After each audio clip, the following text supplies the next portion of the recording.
Let's talk about capacity and volume. So capacity is the more traditional and actually the more commonly used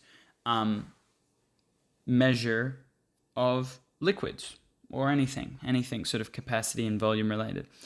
And basically, they're actually traditional units that we're actually quite familiar with: milliliters, liters, and then the two less known ones, but kiloliters and capital M megaliters. Alrighty? And the conversion rate for these is super duper easy. It's 1,000, 1,000, 1,000, and as before, it's going to be divide, times, and so on and so forth.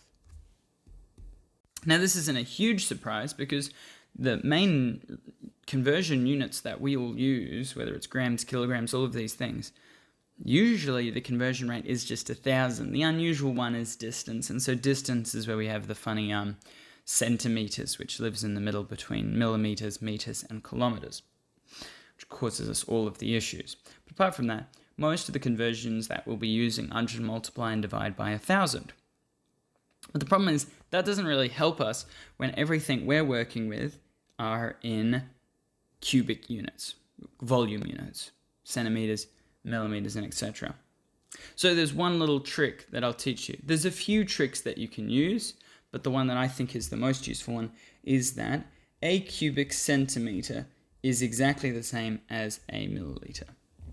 And that fact there is very, very useful because it means that if you work something out in cubic centimeters, that is the same as a milliliter. Meaning that a 1 centimeter by 1 centimeter by 1 centimeter by 1 centimeter by 1 centimeter cube has the volume of 1 millimeter. Makes it a milliliter. Makes it a little bit easier to sort of think about it. But some other useful ones is that 1,000 cubic centimeters, well then that's the same as a liter, since 1,000 milliliters is equal to 1 liter. And the last one that comes up sometimes is that a cubic meter is the same as a kiloliter, meaning in 1 cubic meter you have 1,000 liters. Alrighty, so these are the unit conversions that you'll probably need to use at some point, and we're going to look at a very traditional sort of problem, which is a swimming pool. Alrighty, so this is a pretty standard design of a pool in which, you've got the water all over the top in here, filling up the whole thing. And it's a 12 meter by 4 meter rectangle running this way. And then it's got a shallow end, which is 0.8 meters, and it's got a deep end, which is 1.8 meters, meaning that the base is actually, once again, not on the bottom, it's actually on the side, because the bottom and the top are both rectangles, but they're not identical rectangles, because this line here is slightly different length than this line here, because one's on an angle and the other is straight. Alrighty, so let's, now that we've got that, actually work out the volume and then capacity of this. So for the volume, well, it's equal to area times h. And in this particular case, the area, well, this has a long side and a short side that are parallel and a height in between. That's a trapezium. So a plus b times height. Now, once again, let's put the actual h over here, and let's do the rest of these in blue. So a is going to be 0.8, b is going to be 1.8, and h for this formula is going to be 12 meters. And so we get a half times a plus b, 0.8, plus 1.8 times 12.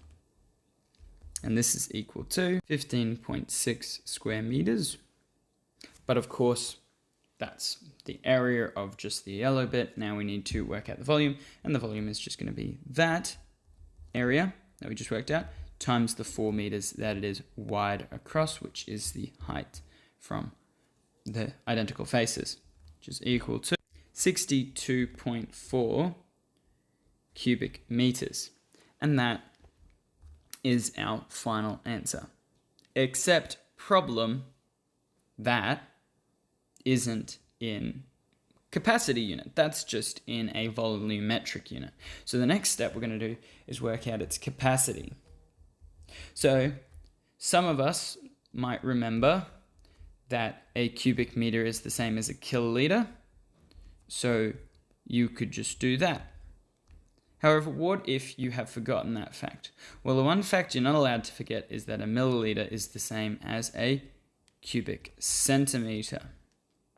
So let's convert this into cubic centimeters. And we do that, the normal conversion would be 100 times, because we're getting from one unit, but because they're cubic units, it's going to be to the power of 3, which gives us 62,400,000 cubic centimeters, which is the same as 62,400,000 cubic milliliters.